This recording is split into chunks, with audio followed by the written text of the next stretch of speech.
Hey, everybody, this is Isaiah Colton with another episode of Sales and Marketing Secrets. And for today's podcast, I have a very special guest here, Nick Good. Thank you so much for joining me to talk about today's topic.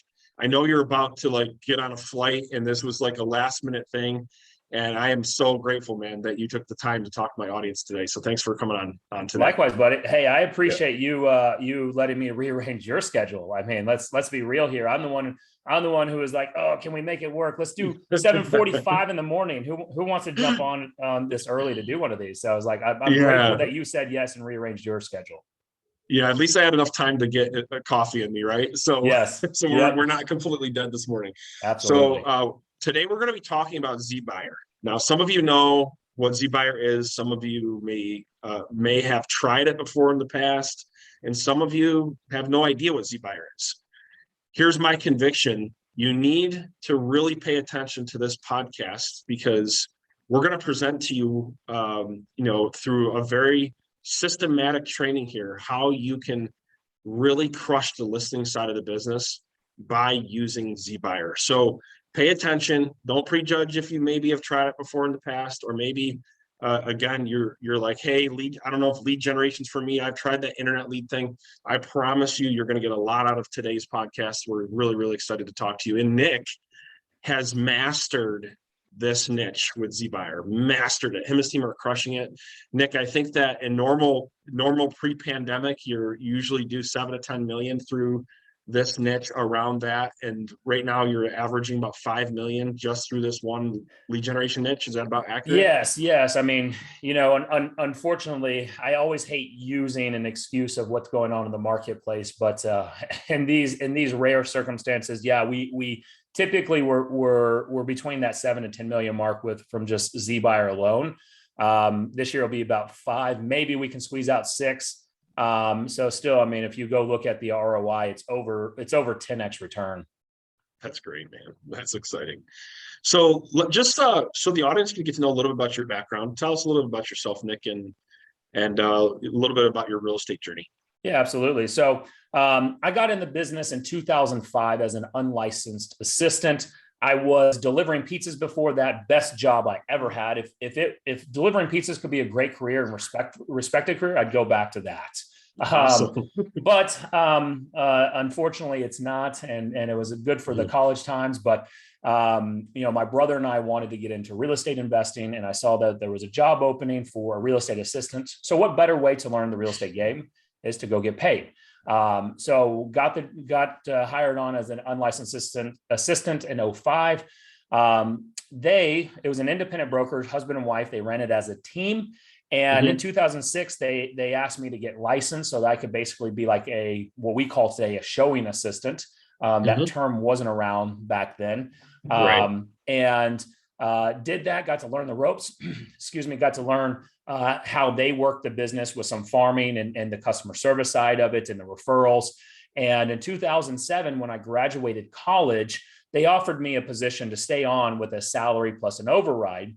But I saw the type of money they were making. And I said, I went to my broker boss at the time. I said, you know what? I appreciate this offer, but do you think I have what it takes to make 6 figures in this business? He said, no, absolutely, you do. So in 2007, I turned down that salary. By the way, I just graduated college.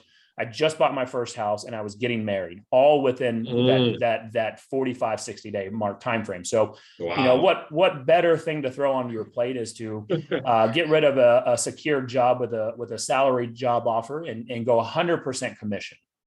And sounds like the pattern of an entrepreneur. Yes. It doesn't always make sense what we do, but when we're passionate about something, we go for it, right? Well, and it wasn't convicted. It wasn't my desire to be an entrepreneur. I just wanted, I didn't want an office job really, and I just wanted to make a good living, invest in real estate because that's where I was reading Rich Dad Poor Dad, every other book about that's where all the millionaires were made, and. So go 100% commission and did not make 100,000 my first year. In fact, I sold 3 houses.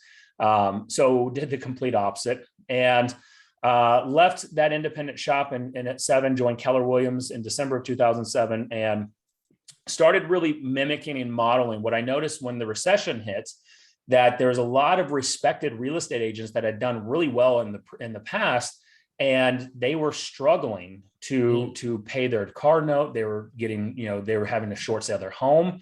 And I was wondering what was happening with that. And so as I think of things from a logic perspective first, not from the emotional side. And I noticed that they stopped lead generation. They relied way too much only on one source, which was their sphere and referral. And during that Great Recession, it dried up. They didn't know what to do. They didn't going back to the basics. For them was going back to their one watering hole, which was their sphere, and always asking for business. And that water was gone. And wow, that's powerful. That's a powerful experience. Yeah, it's huge, right? But it didn't hit me yet. Right. So in 08, I don't know what I don't know. Somehow I luckily stumble into having 8 closings under contract in 1 month. I'm walking around like Superman, like bullets are bouncing off. I got some swagger in my step. And unfortunately and fortunately, all 8 of those contracts fell apart in 1 month. They did not come back to life. That's my first and only time, knock on wood, that I've gone 0 for 8 where they did not come back to fruition. And that had a lot to do with the Great Recession, where a lot of these homeowners, were their 401ks and retirement accounts were falling, and the sky was, they didn't know what tomorrow was going to bring in terms of bad news, and so they just pulled out. And what I did is like what anybody would do, because I didn't have any money, didn't know what to do. I started looking for a job, right, and started going out there in 08. There was not a lot of jobs, it was a seller's market when it came to employers looking for employees. And I started just going on all these job interviews, finally got a job offer for an asset management company for a foreclosure firm. And they said, Nick, we'll offer you $55,000, but you have to work Monday through Saturday. By the way, we do offer a great bonus incentive plan. But when you work out the numbers, you really got to work on Sunday and got to figure out if you can squeeze one more extra day in there. So I said, cool, thank you for this offer. Let me drive home. Let me talk to my wife. Let me think about it, and I'll get back to you tomorrow. And as I'm driving home, that light bulb moment went off. And I said, if I were to work the amount of hours that they are requesting and requiring me to work for this salary, and I put that into my business, into lead generation, there is no reason why I can't make at least $55,000. So I turned it down, not knowing where it was going to come from, started digging into prospecting-based methods like calling expireds and for sale by owners. Nice. And since that 2008, I started the Good Home team in 09 and have made no less than 6 figures ever since then. So fast forward today, so we don't bore everybody with a story. Is that fast forward today, we sell just a hair over 200 houses a year. This year in 2021, we should end up between 65 to 70 million-ish range. And it would be, in my opinion, if inventory levels would loosen up a little bit more, if we could get these homeowners off the fence faster, I'd be between 85 to 90 million already. So we're looking forward to 2022 with that expectation that inventory levels are increasing. That's awesome. I think there's a lesson here before we get into the actually talking about zBuyer. Here's the lesson. If you're passionate about something and you want to go after it, you never, ever, ever give up. That's what I just heard. You just, no matter what was hitting you, your pathway to success in real estate, went like this, and you just kept at it. So if you're watching this and you're thinking about quitting, because I know some of you that are going to watch this, you're thinking about quitting right now. Really reassess that. Listen to Nick's story and say, hey, look, is it really that I want to quit, or is it that I just don't have the right systems in place and I don't maybe have the right strategies or the right processes in place? But if I did, and I figured it out like Nick did, I could make 6 figures. I could eventually someday get to 40, 60. I eventually could, I could really, really help the real estate community like Nick is. So I just want you to process that. Yeah. If I can interject, looking for a job is like looking for sellers and buyers, because you've got to go find, you got to go find an employer hiring. You then have to go on the job interview, which is the listing or buyer presentation. You have to do such a great job of selling yourself there that you stand out, and that they make a job offer, which is a buyer or seller agreeing to sign that buyer or seller paperwork. And then guess what? You still That's a have great way to to do look the at it. job in order to get paid. Right. Yes, And it's a great way so, to look at it. So put the same energy into learning this to do this, right? And to follow this system that you need to be successful and get a job. Put the same energy here, if I'm hearing you right, and absolutely. you'll be successful. So Yes. I love it. That's great. So Nick, that's an awesome story. I think a lot of people are going to resonate with that. And let's talk about zBuyer. How long have you been with zBuyer? And when did they come into your journey? Yeah. I'm trying to remember. I think 14 or 15, honestly. I don't, we've been clients of theirs for a good minute. And I want to say it's been going on 7 years now. Okay. Yeah, that's about when I found out about them, right around 14 as well. It seems like that's when a big wave of people started getting involved in zBuyer around, around that time frame. And what I guess why zBuyer leads? What was attractive to you about the zBuyer approach? Well, it's twofold. One is, what I left out of that story is that I partnered with my brother in 2009 to start the Good Home Team, and what we have found is that we work better. We can't have two chiefs, right? And so he was much better. My brother Austin was much better on the investment company side. So during that whole time of building the Good Home Team, we also built an investment company that owns close to a little over 100 million in investment holdings today. And Nice. so it was a twofolded approach for us back then. And even today was these zBuyer leads came to us with an understanding that they were more potentially distressed seller leads back then. So actually, I think we may have partnered with them in 13 when there was even more of that going on. So probably 8 years of that relationship.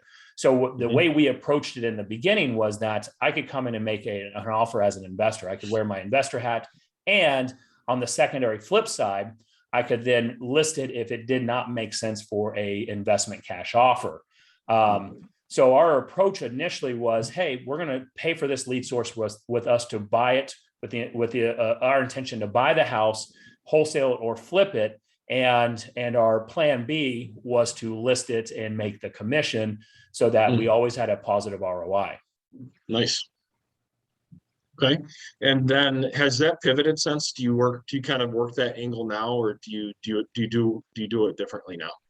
We do it differently now just because our investment company has shifted from the flipping business to land development and multifamily rental holdings. Right. So we will, if it still makes sense, we will buy it. I know I bought one during the pandemic last year that it was a zBuyer one that I made like 60 or 70 grand on. So that's awesome. So, there is plenty of that opportunity. You just have to see and have to take them down the right path. So there's still that opportunity available in this market. As a real estate broker, I'm going to tell people, like, look, it doesn't make sense for me to come in and buy it. And I can show you that even just you don't have to be stressed out. You don't have to be frustrated very long. Just give me the weekend of putting this on the market. Go out and enjoy some drinks, have some food, and we'll have an amazing offer on it before Sunday. Right. So for those of you that are watching this that maybe don't know how zBuyer attracts their leads, they develop capture pages, and they have a systematic process of getting people to opt in to become a part of a network to potentially get a cash offer on their home. And so it is a little bit of a unique lead. You got to understand the psychology behind how the lead comes into the funnel, so to speak. But what makes it great is that you are taking people. Here's why it's so powerful. You're identifying people that are most likely, in the selling cycle, right? Most likely. And that's really, here's the thing. The hardest part of lead generation is finding a lead that is actually in the cycle to be selling their home. Would you agree, Nick? That's like 100%. One of the hardest things is weeding through and sifting and sorting and identifying where they're at, in the conversion cycle. And so don't prejudge how the lead comes in. Stick with us, because we're gonna walk you through how you transition to get them to list the property with you. If you don't happen to be working with an investor, we're going to transition to that. But pay attention to the psychology of the lead. The psychology of the lead is saying they're raising their hand. They're saying they're open to a cash offer, or at least would consider one. So that means, they're in a selling cycle, right? So, or most likely going to be.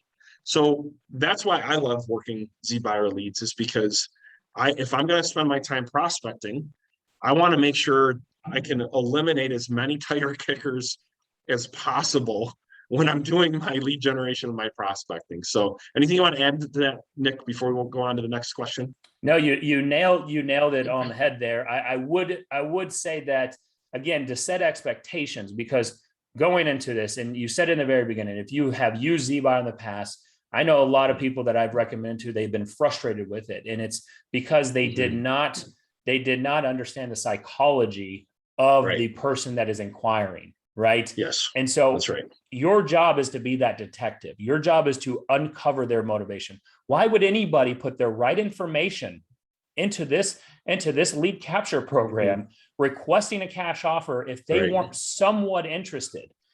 But naturally, if you walk into a store, Isaiah, what do you do when a sales clerk comes up to you, even though you're interested? You're gonna be like, I'm okay. I'm just looking, or just thinking about, A lot of times they don't even say I'm just thinking, because that leaves the door open, right? We don't want to leave the door open. They're like, I'm just browsing. I'm just browsing. I'm killing time right now.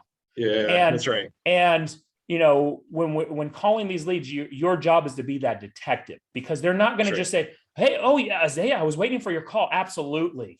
You know what? Come on over. Right? We're not. Every single one of us does not have that openness, that trustworthiness on a stranger calling us and starting asking questions about something that we personally own. So that's right. You become that detective. I love it. And here's the thing: every lead type that you work is going to have its angle that you're going to have to find, right? It's going to have some challenges that you're going to just have to understand, whether you're working a for sale by owner or an expired. Different psychology, you got to understand the angle there, right? If you're even with your SOI, you got to make sure you're calling your SOI and you're not sounding like a sleazeball, like you just want business all the time. That's the only reason why you're touching base with them. There's every lead type or every niche that you work, you have to make sure you're thinking like a marketer and understanding that your approach has to be the right approach. And I'm going to give you a golf analogy. Okay. I'm not going to use the same club for every shot, right? If I have to putt, I'm using a putter, right? If I have a chip, so it's the same thing with different lead types. And that's what Nick is sharing with you, is that if you understand the approach and then you come up with a effective questions to draw out their pain and motivation, and in kind of a good little script and a process, you can lead them down a pathway that can be very effective it can turn into a listing presentation. So Nick, if we could transition to the next question, is kind of like, what does your opening script sound like when you call a zBuyer lead? What does that sound like? Absolutely. So let me give you this. This is the script what I'm about to go with was we've altered this to get to this angle. And I started testing this because the original script that zBuyer had recommended, and zBuyer, their job is not to just, they want you to do well at it, but they're not the perfect with the scripting, right? So let me give you the original script first, and then let me show you what we do. So it'd be like, hi, Isaiah. My name is Nick Good. I'm with the Good Home team at Keller Williams Realty. I'm giving you a quick call because you registered with one of our partner websites. Looks like you're inquiring about selling your home quickly for cash. We're the ones that helps you in that area. Can you tell me more about that property? And when we went with that, I will tell you, using that script, because that's what was recommended to us, we got more hangups, more not interesteds, more I didn't register type deals. So, a script is great. That's better than nothing. But then you have to alter it, right? So then what we did, we like, hey, Isaiah, it's Nick Good with the Good Home team. Hey, I got your request for me to call you about your house on Royal Glen. Looks like you're interested in getting a cash offer on that. Tell me a little bit about the house. Mm-hmm. Right? I like it. Because here's the thing that I noticed, and this is not a zBuyer script. This is any script. Our job when making a phone call in today's marketplace, we have to get past them hanging up on us, because the easiest thing they can do is like, I don't know, you click. So, whether I'm using this analogy or not, I'm still going to say it's the right way. I'm using a pattern interruption of saying, hey, Isaiah, it's Nick Good. I got your request for me to call you. And you're like, Isaiah's like, man, I didn't ask who I didn't ask for a Nick to call me. I don't remember registering. I don't remember requesting anything. And it gives me enough you crack the door long enough for me just to slide on in. Right. And what we've noticed when we adapted it to that script, we have more and more conversations, because I'm not going to use your full address. I'm going to use just the street name. So it doesn't sound like scripted. Like, I was calling about 1, 2, 3, 4. Yeah. So say Isaiah, I got your request for me to give you a call about your home there on Royal Glen and McKinney. Nice. It looks like you were interested in getting a cash offer on that home. Tell me a little bit more about your house. I like it. I used to say, tell me more about your situation, but then, I found that like a lot of times, if they weren't in a bad situation, they would be like, I don't have one. So tell me a little bit more about your house. And then we go into deciphering it even more, like, no, I didn't register. Okay, great. So, but are you interested? I mean, this real estate market is absolutely insane. I'm sure that you've heard about that, right? So if you were to get a cash offer on your home, hypothetically, what would that number be? Right? Just if we had that magic button that we could get you that number, any number that you're looking for in your house. Like, I'm just looking for conversation right now. Absolutely. I love it. Yeah. And then there's, a few questions that you really want to find out. You want to ask on any seller lead, from my experience. And of course, everybody does it a little bit different, but remember the purpose of this part of the call is as you're breaking down this part of the call, is you're trying to draw pain and motivation, trying to find out the situation. Remember the approach. You're looking for the approach to working with this lead. So one of the things kind of like how we say it, Nick, is we say, I was just following up on an inquiry. I'm reaching back out to talk to you about a potential cash offer on your home. And I was just curious if you did get a cash offer, Nick, or is that something that you would sincerely consider? Maybe. Yeah. It depends on what that offer is. Yeah, that's fair. So let me ask you a couple of questions, Nick, to see if just a little discovery here. And then Nick, just out of curiosity, have you put any updates in the home recently? I like asking. Step out of role play. I like asking the update home question. So I like asking the update home question because I'm going to find out what's going on. All right, and then I'm saying, my next question is in the background. I'm pulling up the pictures of their home, and I'm going to give them a compliment. I'm going to compliment their home because I want to keep them going. So, hey, look, the pictures of the home. This looks like a nice home. And folks, even if it doesn't look like a great home, find something that you can kind of keep that conversation going. Can I counter that a little bit though? Please, yes, please, yep. I purposely give wrong information. Right. Okay. So when I'm looking it up, because we'll pull it up. I'll pull it up on our tax roll records. And if I know it's a 4-bedroom, I said, so you're in a 3-bedroom house, right? I like it. Yeah. Right? I love that. Yes. I will purposely, again, because my goal, there's 2 goals. And I was sharing this on a training yesterday, and a lot of people, we have to change our expectations, right? When making these calls, yes, typically if we look that they're a lower hanging fruit on motivation. Once we discovered that the time of inquiry to the time of listing sale, whatever they're going to do, is a lot shorter than typically any other internet leads. But my number one goal that I always train our agents on is not to be so appointment focused. Our goal is to be a nurture focused, number one.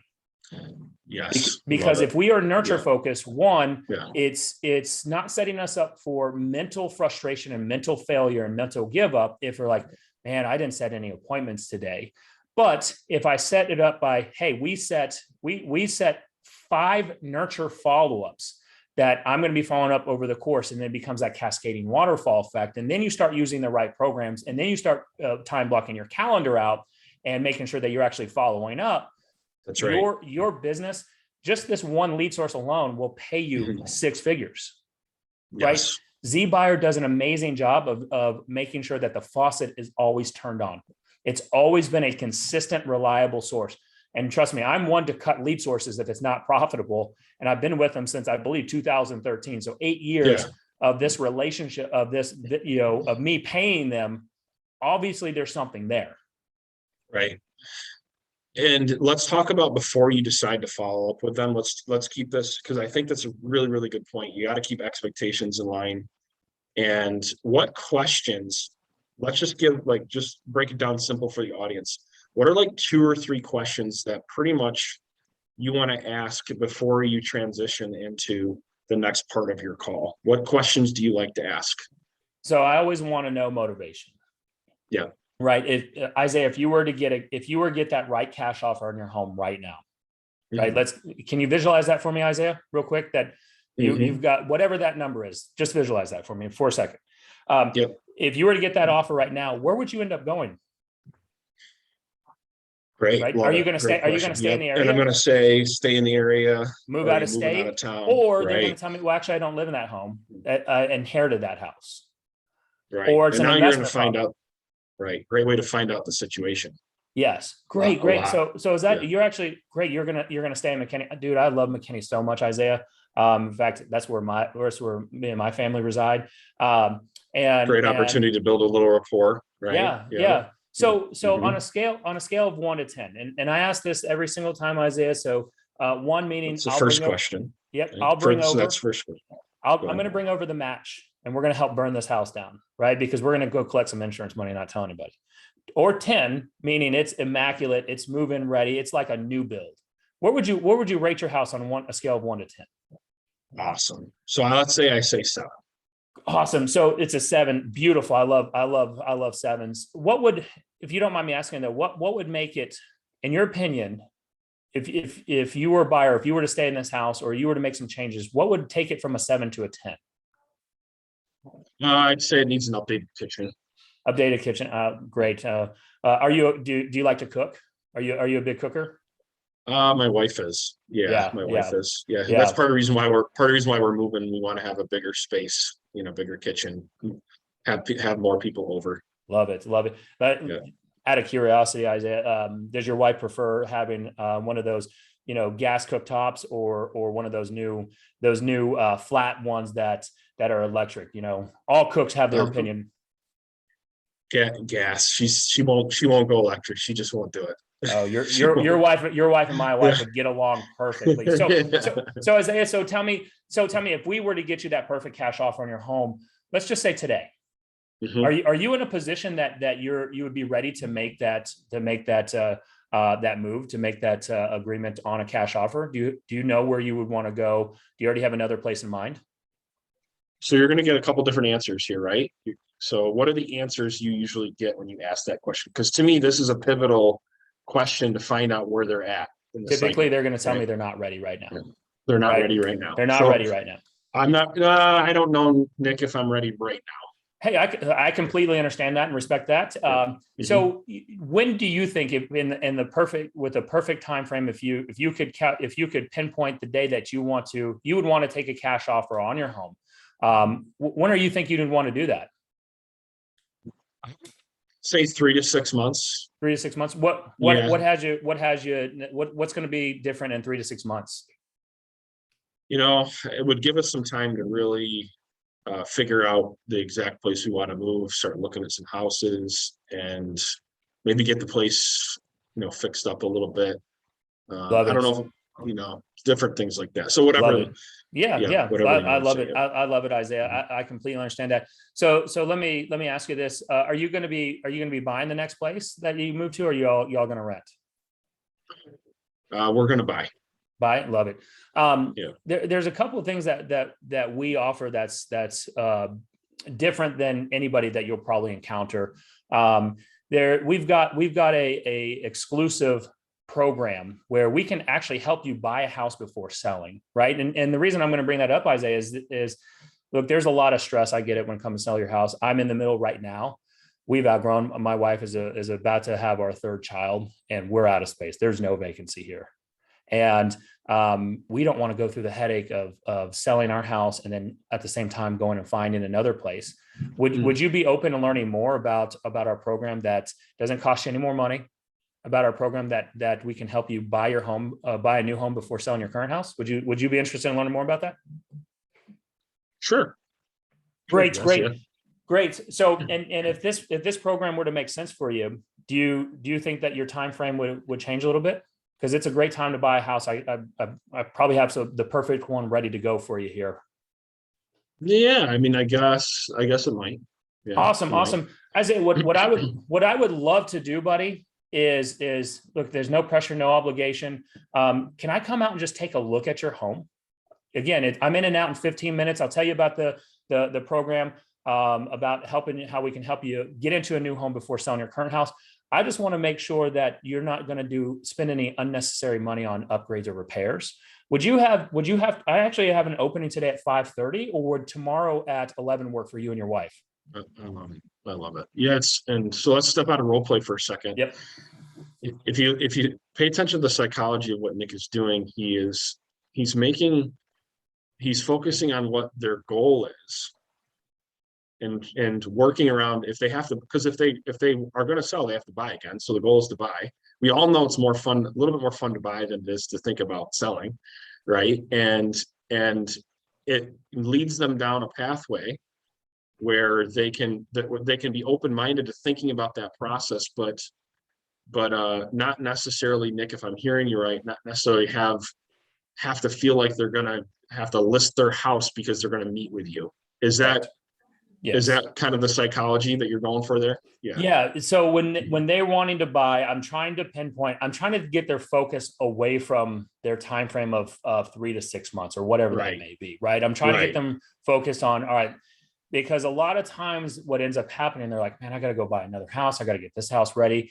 And that mental overload causes analysis paralysis. Right. Yeah. We probably have you're listening to this, you probably have in your own real estate business. You're like, I got to do this, this, and this, and this, and this, and this before I can even start lead generating.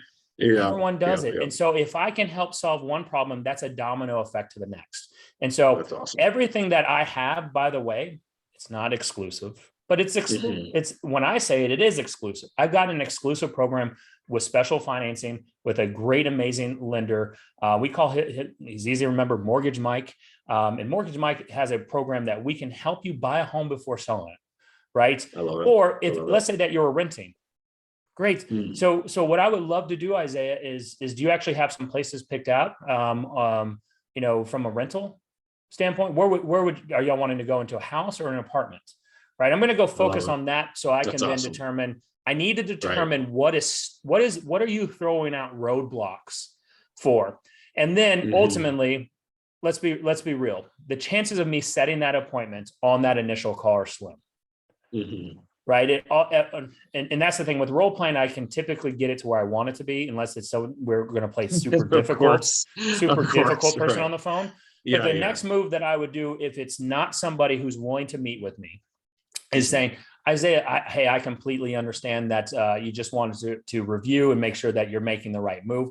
What I would love to do is I've got this proprietary home evaluation system. It's actually scary accurate. I don't know how they do it.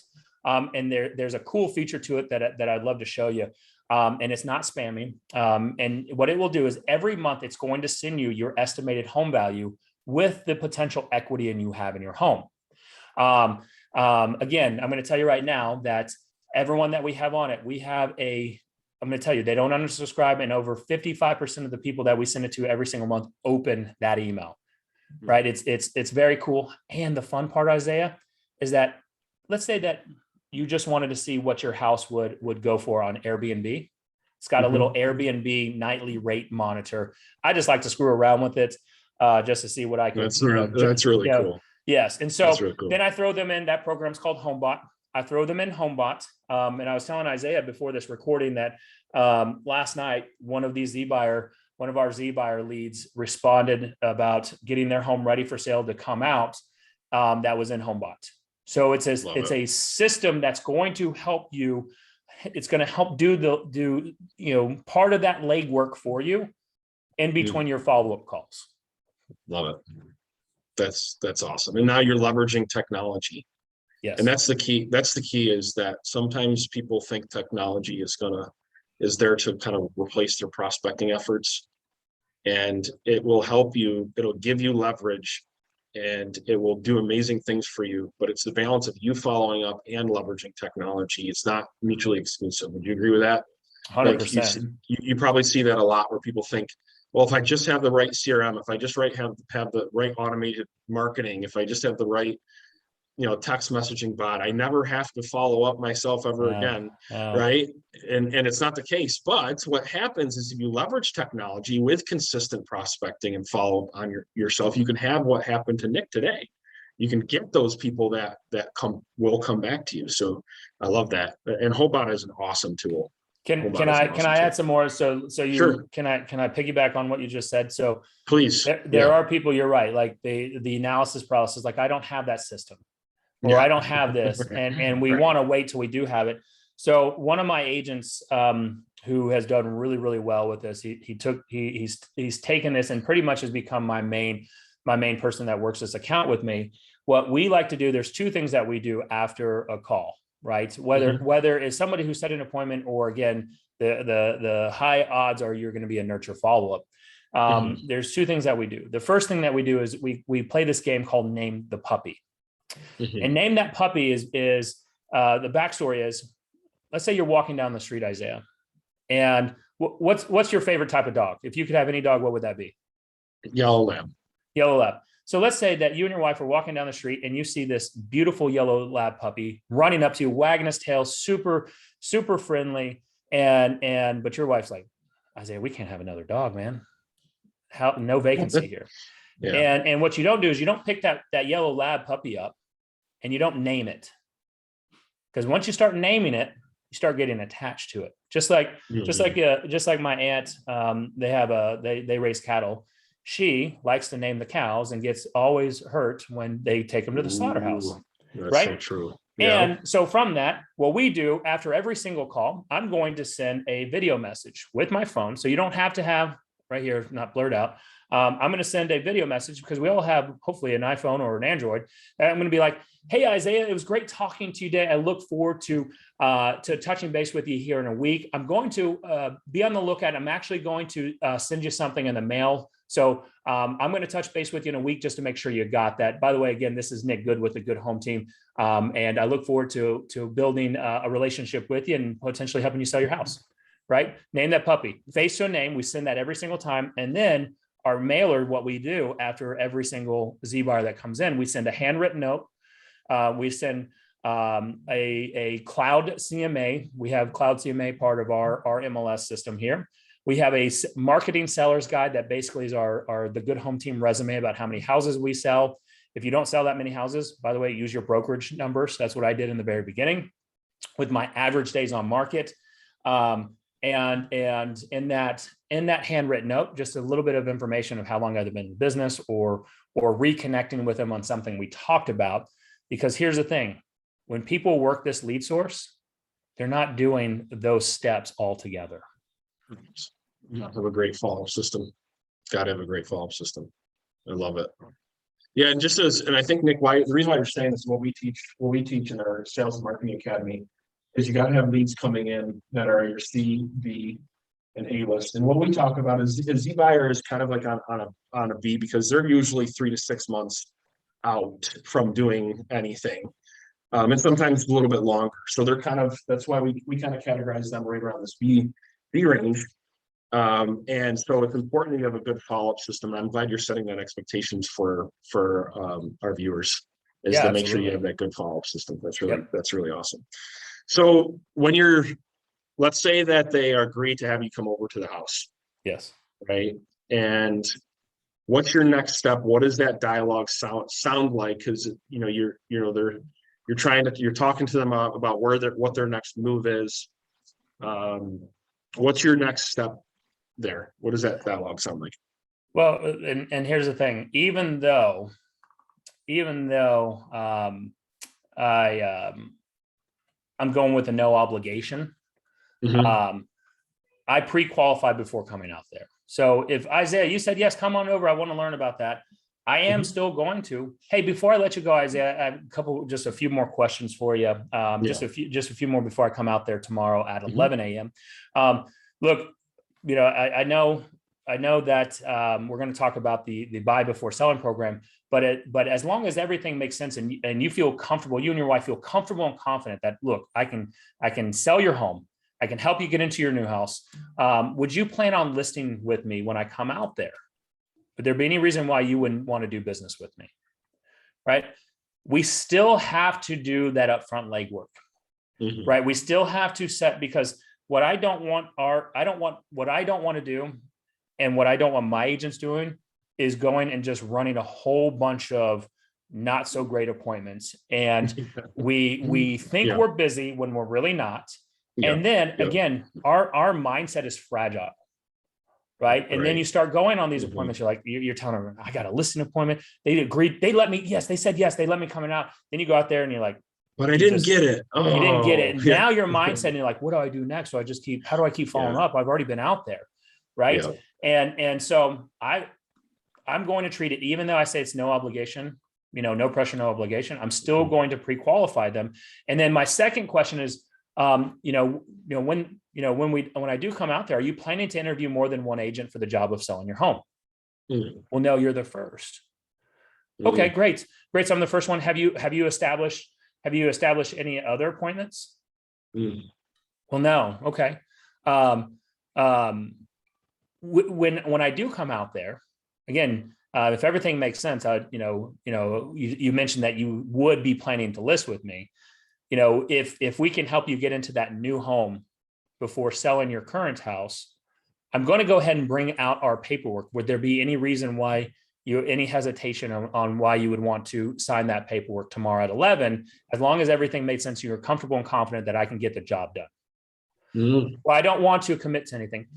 Isaiah, I completely understand that.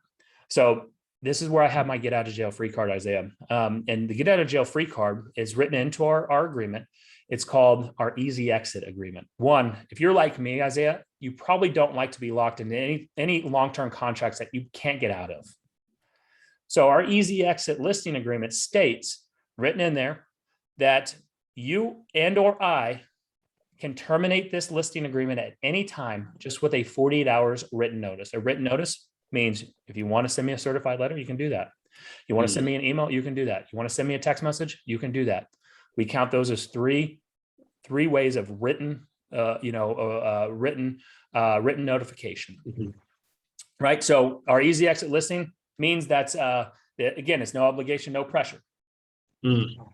Right. And Isaiah, you mentioned your wife. I've only spoken to you. Right. Will your wife be there when I come over tomorrow at 11? That's good. Yeah, I gotta make sure. I gotta make sure everyone's there, Here's right? what Yeah. happens. Mhm. Here's what Yep. happens. If Mhm. they don't bring in their spouse or their significant other, Yep. they don't relay the message very well. And No. in fact, they're probably only relaying about This 5 to guy's coming. Hey, 10%. this guy's coming over. This guy's coming over tomorrow to take a look at the house. Yes. Right? Like, Yeah. Well, yeah. what did he say, Isaiah? Yeah. I mean, he just said that he said he could get us our price. Well, what's he going to do? Yeah. I don't know. He said he was going to get us our price.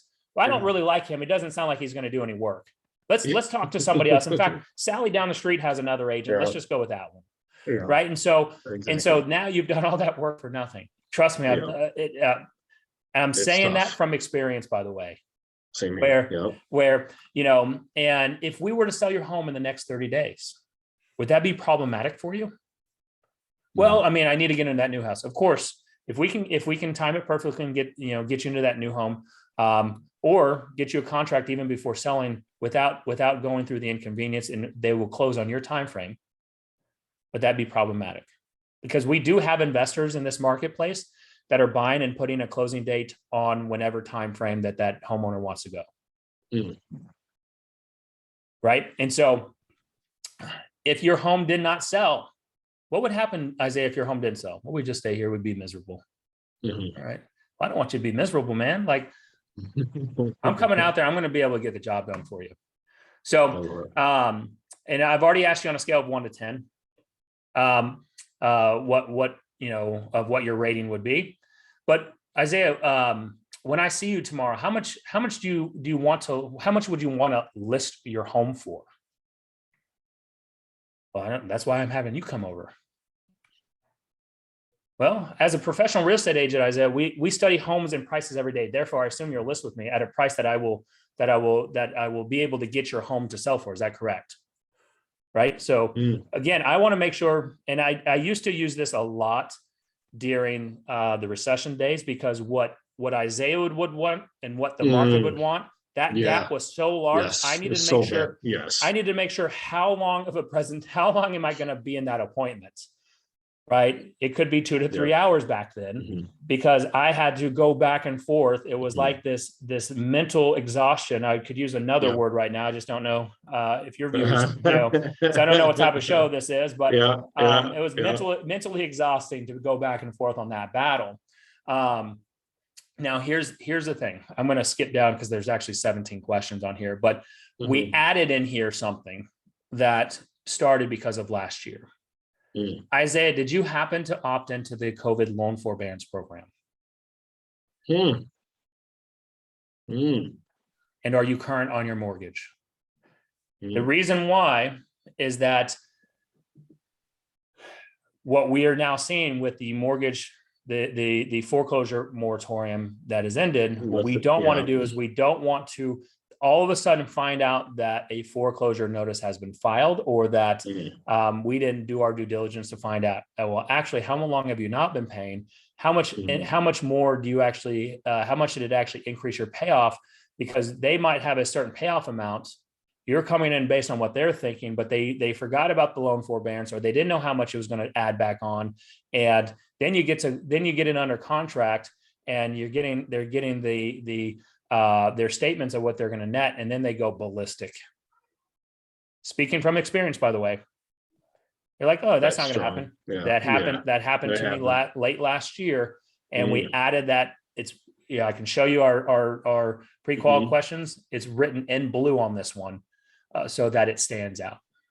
That'd be great. Would you be open to sharing your pre-qual questions with the viewers, and maybe we could attach it to this podcast or masterclass? Absolutely. Yeah, absolutely. Awesome. They're great. There's some awesome questions. And one of the things that if you hear the whole first part of this process, even before he shows up, is he's building rapport and he's qualifying, and he's spending the necessary time along with building value, trying to feel out where they're at in their cycle. And it's really important to get that part right. So many people want to just set an appointment. Like, how do I learn? I just got to set an appointment. And like you said it earlier, Nick, is like, if that's the focus, you're going to miss out on a whole lot of opportunities. If that's all your brain is focused on, you're going to give up to it. You're going to give up way too early, right? Because you're going to be like, here's what's going to happen. Right. You're going to go sign up for zBuyer, and then you're going to tell us it doesn't work. Yeah. And I'm going to sit here and say, well, I know it works, not just for us. It works in Austin. It works in other cities, and it works for other people. Right. It works for other people I've referred to. And it works after they told me it didn't work. And I said, well, let's dive into what you're saying. Well, let's dive into what you're doing. Let's look at the cycle. Let's look at your actions, right? And let's be real. We're all human beings, and we talk to people on the other end like, I don't even have the right word for it, right? They actually, in their mind, when you're talking to someone on the other end, all they hear from you is commission breath, that you're scum, you're greedy, you don't care about them. That's right. What I like to do, and if this was a legit, if these were legit calls, I joke around on a call. Oh yeah, absolutely. People don't actually like ultra professionalism. They want professionalism, but they want realness. They want someone, if they drink beer, they want someone that they feel like they could kick it and have a beer with. But at the same time, they know when they hire you that you're going to get the freaking job done. That's exactly right. And if you notice, that's why Nick took a moment in his role play to talk about the stove. If you're like, why did he ask that question? Because he's building rapport. So as you're qualifying, you're building rapport and qualifying. at the same time. And part of qualifying is finding the pain, the motivation, where they're at in the cycle. So then you know where to go with the conversation. So all that's happening in the beginning. And if you're so focused on just getting an appointment, there's no way you're processing this. There's no way you're active listening. There's no way you're listening and you're focused and you're really trying to understand what's happening here.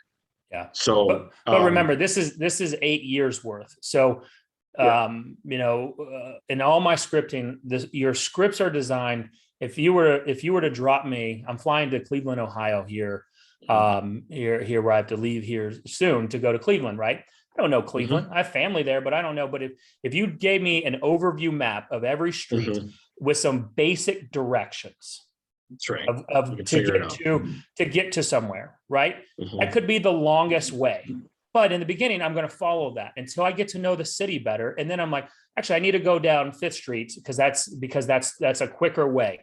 And your scripting in the beginning is not, it's a quick overview guide, the format.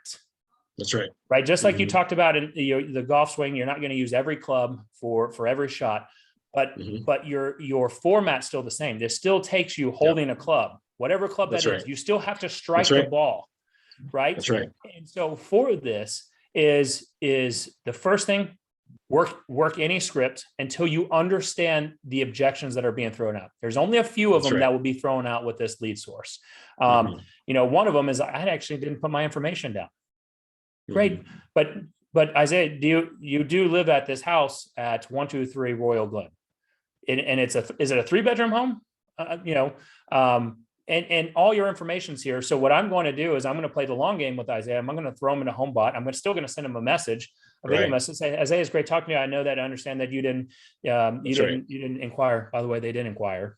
No one puts all their right information down on a program. Oh yeah, absolutely. And I try to sidestep that too when they say that to me and say, "Oh, okay, hey, not a problem." Well, I got you on the phone. If you did get a cash offer, where's your mindset on that, or where, are you interested in seeing what you could get for your property in today's market out of curiosity? Just sidestep it. Don't make a big deal out of it.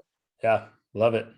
So, and then just keep the conversation going. I know there is different approaches to working zBuyer leads but the psychology is very much the same, and it's very hard to do podcasts like these without going like in an in-depth training, because I know where your mind is going, Nick. My mind is going the same way as well. Hey, look, if they said this and they were in this situation, I'd probably ask this series of questions. And that's where you said it, just not giving up and getting the reps in and being willing to learn through it, that it's not the lead source that's bad. It's just, we gotta make sure that we get the reps in and find our angles and keep listen to this podcast over and over and over again until you've internalized what Nick's sharing with you. Well, and you'll get there. So. Yeah. I have a 5-year-old, right? And I know Isaiah, your son had a birthday yesterday, and I don't know when, I've got a 14-year-old daughter, and actually it doesn't change. So it's actually all the same. My 5-year-old never takes no for an answer, and he always asks more questions. Right. And I always teach, just become a 5-year-old. Yes. If you don't know where to go, just ask a question. Just ask a question, or ask a why, or stumble your way around it. I'm going to tell you right now, there were 9 times out of 10, and I'm not embarrassed to say this because we share this on my podcast and everything else. They're not listening to what you're saying. No. So I have asked questions. Isaiah, are you feeling what I'm putting in you? It's a tie down. It's technically a tie down, but here's what it's designed to do. That's great. We've gone as brazen as, are you feeling what I'm putting inside of you? And I do this purposely. I've never had anybody say no. If you analyze what I just said, it is absolutely, you're like, are you freaking kidding me? You say that? And the only reason I do that for training purposes, we don't do it all the time, but we do it for training purposes because I get a yes every single time. And what it does is it helps our mental psyche saying they're actually not really listening. You could sound god awful in your mind. By the way, they don't know the script. They don't know Yeah. what you're doing. They don't. They Yeah, didn't they have study no it. They're not idea. practicing. They're not at home practicing. All right, if this real estate agent calls me, if this Yeah. person calls me, they're not practicing objection handling at home. Yeah. There's less than 1% of the world that understands the psychology of what we're going through, just so you know. So By the don't, way, yeah, and like exactly. that 1% is actually easier to close. Yes, they are. They appreciate it. Yes. So They actually appreciate it. so get out of your own head. Yeah. Stop rejecting yourself, and just know they're not listening to you. Yeah. And when you hang up the phone, they've already forgotten your name. That's right. Even if you set the appointment, you need to go send that video message. You need to email them. You need to text them. You need to write them. They've already forgotten about you the minute they hung up. And follow up. Yeah. That's going to be the key. Not even like that's going to be the key of getting out of your own psyche and whatever legion method you're doing, other than calling your friends and family, who again, hopefully they don't forget who you are. That's going to be the biggest thing. Do we got time to talk about when you're there, what your listing presentation looks like, or what you're doing in that first meeting in person? We got a little bit of time. Sure, because it's not sexy. Cool. It's not sexy at all. So I used to rely on a fancy listing presentation, and I would bring all this material out. And what I noticed is that they started to, their eyes would glaze over. I glazed over. No one wants that. So what I'm going to do when I knock on the door, so I'm going to knock on the door. You're going to answer, Isaiah. Hey, Isaiah, it's great. It's Nick Good with a Good Home Team. Take me on the grand tour. Right. So you open the door and I say, hey, buddy, can you go ahead and take me on there? Hopefully you invite me in and myself not having to just walk on in. So, typically they say, come on in. Unless it's a divorce case, that's always a weird one, but we'll go down. That's another podcast. So you walk me in, take me on the grand tour. I've got a notepad out. And while I'm on this tour, I'd say, point out anything that you may have added to the house that you've done. And there's two reasons why I want to do that. I really could care less about walking the tour of the house, right? I'm giving a quick look at the house, but I'm also feeling how they are personality wise. Yeah. If they take me on a long tour explaining that, I put these colored light bulbs in because I just love the way that it changes the mood in here. And, I put those blinds in and I did this. I'm like, okay, this person loves to talk and they're very, very proud of their home. So I have to be careful on what I'm saying about their house when going over numbers. Right. And I'm like, cool. Okay. So, and also point out, is there anything that when we do sell your house, Isaiah, is there anything that you want to take with you? Right. Right. I also want to have you start thinking about moving because, and I say, typically what stays are blinds. If you don't want the drapes to stay, we need to make sure that we add those as an excluded item. Your fridge typically goes with you, but if that's something you want to leave, great. Washer and dryer goes with you. Dishwasher does not. That stays here. Your range stays here. By the way, I have had clients take the stove out of the house, not knowing for whatever reason. And I say, if there's is there any family heirlooms like chandeliers or anything? And so we started doing that. And then when we're done on the grand tour, I always ask to sit down at the kitchen table. My kryptonite is doing a standing presentation, right? Because I like to write things out. And so I always say, if they say, no, we can go over here to the couch, I say, can we actually, I got some items here I want to show you. Can we actually sit at the kitchen table? I'm going to take back control of it. Okay. And never had anybody say no. So we go to the kitchen table and I say, Isaiah, before we get started, and I'm writing out, what are the top three things that you would expect your agent? And I always kind of see here, I kind of always go and point to myself or kind of pat my chest a little bit, like, and try to make that subliminal message that it's me. So what are the top three things in the agent that you're going to hire today? What are they going to do for you other than, of course, getting the home sold? Well, I want, I don't really know. Like, I just want the home sold. Great. So let me ask you real quick, out of those, is communication important to you? Do you really care about communication? Because the number one complaint that actually consumers have about real estate agents is they never hear from their agent again. So, I mean, I don't know why with today's technology and everything else. So is communication? Well, actually, yeah, that is important. Okay, great. What about Isaiah? What about marketing? Having that expert marketer that knows how to get your home in front of the right buyer that's willing to pay the right price for your house. Is that important to you? Well, yeah, actually it is. Okay, great. And what about a great negotiator, someone that actually is going to look out for your bottom dollar and make sure that they're not going to leave money on the table? I don't think you probably don't want to leave money on the table, do you? No. Okay, great. So what I'm understanding, other than getting the household, which I know that we can definitely do, if I can show you how we can meet and exceed those three items, those three big items for you, what you're saying is that there'd be no reason why we couldn't do business today. Is that what I'm understanding, Isaiah? Nice. Typically they say yes. Sometimes they say no. I don't like to make decisions right away. Right. And so I'll speed through this because I've got to catch a flight. But so I speed through it. What I typically bring out, I bring comps, right? I bring my team resume, even though I mailed it to them. And I bring what's going on in the market. So absorption rate, right? Inventory levels, absorption rate, days on market. And what I say is I don't bring any fancy presentations here to just win you over. The reason being is because I am so confident in our ability to sell your house for the best price possible. I don't need to woo you with fancy material presentations. What I'm going to do is let's get down to business. So what I'm understanding is that you really would like to sell this home for $350,000, and then we'll go into the comps. And while I'm showing that, I also will bring up, here's what we're going to do. Here's our marketing methods. We do a Facebook Live video. We do open houses. We run ads. We have over 75,000 people in our database. So there could be a good chance that there is a buyer in our database. So as soon as you sign this paperwork today, we are going to start messaging out to our 75,000 people in our database that's looking for a home here in McKinney. That we've got a great new house coming on the market. It's a 4-bedroom, 2.5 bath. It's beautiful. It's pristine. And we start running inquiries on it right now.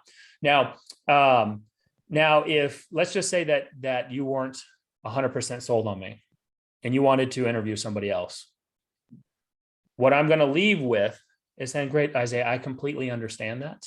I understand that was there anything that stood out that is holding you back from hiring me right now?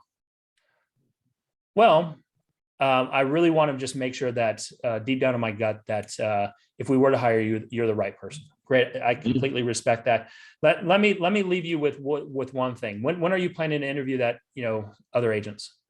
Well, tomorrow or whatever day it is. Great. I want to point out one thing that I did, Isaiah, so that you can be aware of the next one is I asked for your business when we first started talking on the phone, and today I asked for your business no less than 7 to 10 times.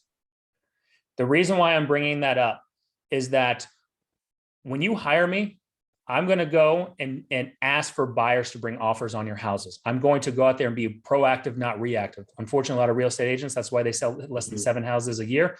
They're reactive. We are proactive. And so when you meet with that agent tomorrow or whenever it is, make sure to count how many times they actually ask for your business. Because more than, if I'm a betting man, more than likely they're going to ask for your business. If you're lucky, maybe 1 to 2 times. They might not even ask for your business at all. And so if they only ask for your business 0 to 1 times or just 2 times, what do you think they're going to do to actually bring that right buyer in that home? Do you think they're going to ask a buyer to bring an offer? Probably not. The reason why I do that is they're not actually listening to the next presentation. They're actually trying to count in their head, well, how many times did they actually ask for my business?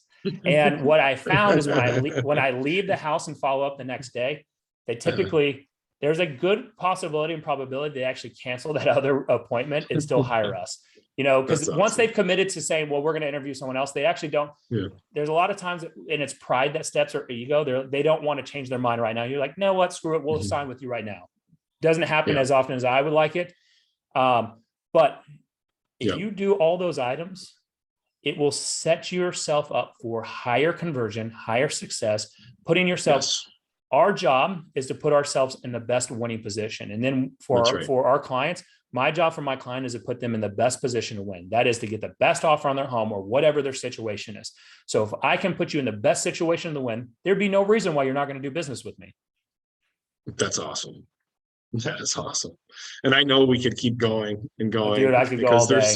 There's so much to talk about, but this is an unbelievable framework. Look, even if you get even if you get 70 to 80% of what he's talking about down, or even 50% of what he's talking about down throughout this whole process, you're going to make more than enough with the zBuyer pitch. You're going to do great with it. And then you just keep fine tuning, you get better and keep coming back and go through this whole, whether you're this podcast or you're watching this in a masterclass, go through the whole masterclass, follow the process, stay plugged in, do your research. Don't give up on the lead source. Just go back to systems. And I want to end with this. Anything that we do, if you notice, Nick has developed a system. He's developed a system. And any successful thing that we do, if we want to be successful at anything, it comes down to systems. And you have to look at the people that are involved in that system, right? Sometimes that's us. If we're the one actually that has to execute on the system, we have to look at what we're doing, right? Then you look at your process. Would you guys agree? Nick has a process here, right? He's not winging this thing, right? He's got a process in place, right? And then you look at the tools, right? He mentioned HomeBot, right? So he mentioned his follow-up tool, the things he does with his fault, the tools that he uses. So if you focus just on working and fine-tuning your system, which is the people, the process, and the tools, you'll do unbelievable with zBuyer leads. And we're here every step of the way. Nick, thank you so much for joining me on this podcast. We're very, very excited to have you. And I know you got to catch a plane, and I got actually another podcast coming up right after with Barry Jenkins. So perfect. I love it. Thanks for having me on. And look, if there's anything that we need to dive deeper in the future, I'd be happy to come back and share. Again, I'm an open book. There's no secrets here. I will share anything and everything with you and your group.